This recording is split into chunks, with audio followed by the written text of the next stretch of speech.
Всем привет! Это новый курс телепроекта «Мир инвестиций и ценных бумаг». Наш проект стартовал 2 года назад. В этой программе мы хотим рассказать о том, как изменился фондовый рынок за это время и как вместе с ним менялись и мы. Каждое воскресенье мы рассказываем про легендарные бренды, почему рекомендуем покупать их акции и в чем кроется потенциал их роста. Эти 2 года научили нас инвестировать в ценные бумаги. Методом проб и даже ошибок мы изучаем фондовый рынок и зарабатываем с крупнейшими компаниями мира. Многие просто казахстанцы не знают, что существует фондовый рынок, не знают о возможностях фондового рынка, и поэтому работают по старой, можно так сказать, доброй схеме инвестировать в банковские депозиты. Хотя многие из них, я скажу больше, они даже знают, что инфляция съедает всю их доходность, но при этом для них самый главный критерий – это не потерять деньги. Поэтому они продолжают таким образом инвестировать. Когда вы сделаете первый шаг, выберете инвестиционную компанию, найдете своего брокера и будете готовы инвестировать, остановитесь. Главное – не торопиться. Фондовый рынок – это не просто площадка, где вы можете купить или продать ценные бумаги. Ваша задача – сохранить и приумножить капитал. В моем инвестиционном портфеле лежат акции Facebook, Twitter, Activision Blizzard, Apple и даже одна Tesla. Ценные бумаги американских компаний не подвели. Например, Twitter – один из лидеров роста в этом году, плюс 77%. В декабре 2016-го я купил акции Facebook по цене $117 за штуку. За 1,5 года бумаги подорожали на 80%. Сегодня цена за одну акцию составляет $210 и продолжает расти.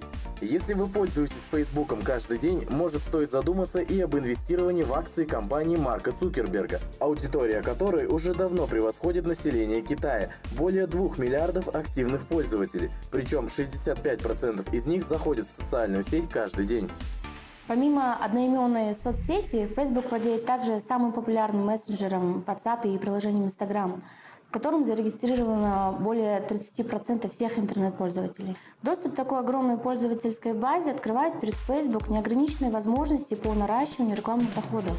В сентябре 2017-го компания сообщила о более чем 2 миллионах рекламодателей. Можно предположить, что эта цифра уже достигла 3 миллионов. По прогнозу аналитиков K-Bank, в этом году выручка Instagram может достичь примерно $9 миллиардов. Аналитики полагают, что к концу 2018 года у Instagram уже будет более 1 миллиарда ежемесячных активных пользователей. Инстаграм сегодня оценивается в $100 миллиардов по оценке аналитика Bloomberg. Это означает, что с момента покупки данного актива в Facebook за $1 миллиард в 2012 году он подорожал 100 раз. Мы рекомендуем держать акции Facebook в своем портфеле с целевой ценой $245 до конца года. Пока мы готовили программу к эфиру, акции Facebook взлетели до $217 за штуку. Марк Цукерберг продолжает радовать своих инвесторов. Activision Blizzard, как и Electronic Arts, признанные лидеры рынка видеоигр. Акции этих компаний медленно, но верно растут из года в год примерно на 20-30%. Чем больше качественных игр, тем больше пользователей. Если хочешь стать сильнее, играй с сильным соперником. Например, со мной. Игры, в которые играют люди, как и люди, которые играют в игры, остаются главными драйверами роста индустрии развлечений. А ценные бумаги ведущих компаний-разработчиков видеоигр – привлекательными инвестициями. Еще одним фактором в пользу покупки акций игровых компаний может стать их устойчивость к рынку.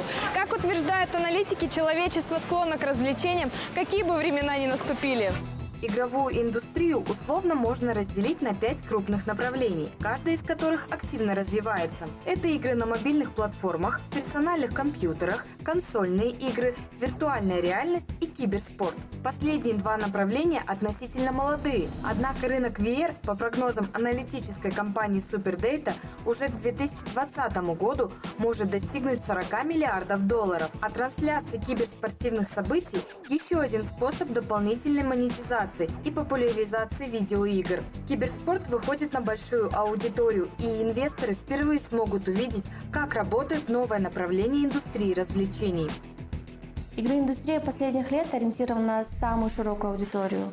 А это значит, что потребители на этом рынке имеют достаточный доход, чтобы покупать себе игры за $20 или $120. И это также является драйвером роста акций компании. Всегда найдутся те, кто играет и готов купить специальное оборудование стоимостью в несколько тысяч долларов. По прогнозам экспертов этого рынка, аудитория геймеров достигнет 2 миллиардов человек. Для сравнения, население планеты 7,5. Самый важный тренд для инвесторов – это огромный потенциал роста цифровых продаж видеоигр. 29% игр продаются в электронном виде. Этот показатель будет быстро расти. Затраты на продажи через интернет-сервисы очень низкие, и практически все средства, полученные от продаж, превращаются в прибыль. В настоящее время львиную долю выручки получают 3 компании – Activision Blizzard, Electronic Arts и Take-Two Interactive Software. Вы можете не только играть в видеоигры, но и зарабатывать на этом. Вкладываться в акции компаний-гигантов игровой индустрии всегда очень прибыльно, особенно в преддверии выхода новой популярной игры. По прогнозам инвестиционной компании Piper Jaffray, вся выручка в индустрии видеоигр будет к 2022 году цифровой, что является благоприятным фактором для Electronic Arts, Activision Blizzard и Take-Two Interactive Software. В настоящее время издатели видеоигр получают приблизительно 75% своей выручки из цифровых источников. Любимец инвесторов Netflix не сдает позиций и ставит новые рекорды. Акции онлайн-сервиса прибавили более 100% за год. Также компания увеличила вдвое расходы на создание оригинального контента. Эксперты The Economist считают, что в 2018 году расходы стрим-сервиса Netflix на производство оригинального контента могут составить от 12 до 13 миллиардов долларов. Ранее озвучивалась сумма в районе 8 миллиардов. Только в этом году стрим-гигант планирует показать 82 полнометражных проекта, что в несколько раз превышает показатели голливудских гигантов, как Warner Bros. И Disney. Но еще больше Netflix запустит телевизионных проектов. В общей сложности к концу 2018 года пользователям стриминг-сервиса будет доступно около 700 сериалов и комедийных стендапов. Недавно Netflix опубликовал отчет за второй квартал, который оказался хуже ожиданий аналитиков по части роста подписчиков. Разница составила более чем 1 миллион абонентов, что говорит о замедлении наблюдавшегося в этом году динамичного роста. Netflix связал этот факт с внутренними ошибками прогнозирования, а не с такими бизнес-решениями, как недавнее повышение цен. Несмотря на это, после публикации отчетов Netflix автоматически обгоняет традиционных медиагигантов. За последний квартал он оставил позади Disney, одной из самых дорогостоящих медиакомпаний в мире. Во втором квартале стриминговый сервис получил доход почти 385 миллионов долларов, что в 6 раз больше, чем годом ранее. Сегодня у Netflix около 130 миллионов подписчиков по всему миру. Стрим-гигант подталкивает других крупных игроков искать возможности для наращивания масштабов бизнеса. Последние несколько недель мы следили за борьбой медиагигантов Disney и Comcast. На фоне споров за активы 21st Century Fox котировки обеих компаний выросли. Кто победил в битве конгломератов и чьи ценные бумаги стоит приобрести в портфель? Comcast, дождавшись одобрения американского суда по одному из крупнейших антимонопольных дел, слияние AT&T Incorporated и Time Warner, мгновенно подал заявку на покупку корпорации 21st Century Fox, принадлежавшей медиамагнату Руперту Мердоку. На покупку также претендовал Disney, который в итоге и выиграл полугодовой спор. Самое главное, что Disney умеет работать со своими активами и получать нужную отдачу для бизнеса. В конечном итоге это приведет к увеличению рыночной капитализации акций компаний. Сегодня одна бумага торгуется по цене $111. Как скажется слияние на росте котировок, мы увидим в ближайшее время. А Comcast, отказавшись от покупки, решил побороться за британскую телекоммуникационную компанию Sky, виды на которую имеют также Disney и Fox. Представители конгломерата заявили о желании расширить свое присутствие на рынке платного телевидения за пределами США. Sky – это ведущий оператор платного телевидения в Австрии, Великобритании, Германии, Ирландии и Италии. А Comcast – второй по величине оператор кабельного телевидения в мире, владеющий также студией Universal Pictures. Вкладывая в ценные бумаги, не забывайте о правилах инвестирования. Изучайте различные отрасли и находите новые компании. Возможно, это будущий Apple или Amazon. Например, крупнейшая спутниковая компания Intelsat, которая принесла своим инвесторам более 420% с начала года. Ценные бумаги Intelsat, поставщика услуг спутниковой связи, обращаются на Нью-Йоркской фондовой бирже. За год акции прибавили более чем 530%. Росту котировок способствовал финансовый отчет люксембургской коммуникационной компании за 2017 год. Плюс Intelsat сообщила, что выиграла контракт на расширение мобильных услуг 4G LTE в труднодоступных областях Америки и предложила Федеральной комиссии по связи использовать свои спутники для ускорения развертывания беспроводной сети 5G. Массовое внедрение 5G в США – лишь вопрос времени. Высокоскоростной мобильный доступ в интернет расширяет аудиторию сервисов потокового видео, интернета вещей и так далее. Intelsat вместе с партнерами хотят создать консорциум, чтобы получить самостоятельное решение на использование частот и получить преимущество при продаже коммуникационных услуг. Я рекомендую присмотреться к акциям компании для диверсификации портфеля, но не более 10%. Между тем, аналитики Carisdale Capital прогнозируют, что акции Intelsat могут вырасти еще в 5-7 раз, до примерно $150 с текущих 19. Небольшая доля в моем портфеле – акции Xiaomi. Ценные бумаги китайского производителя смартфонов я купил в надежде, что они повторят успех Apple. Возможно, понадобится время. Впрочем, в долгосрочной перспективе акции чаще растут, чем падают. Производитель смартфонов Xiaomi вышел на биржу 9 июля. Это первое размещение хай-тек компании по новым правилам гонконгской биржи. После их введения IPO стало более доступным и для других фирм, и аналитики ожидают настоящий хай-тек бум. Xiaomi стала первой, но начало было не слишком удачным. В первый день бумаги производителя смартфонов подешевели на 6%, до 16 гонконгских долларов. Это примерно $2 США. Затем цена поднялась, но не превысила 2,5. Перспективы Xiaomi вполне сравнимы с Apple. Но быстрой прибыли ждать не стоит. Если рассматривать с точки зрения горизонта инвестирования, то, безусловно, он должен превышать 3-4 года. Я думаю, через 5 лет это будет хорошая сделка. Инвестиции могут принести более чем 40-60% годовых. Это около 12-13% в год, что неплохо.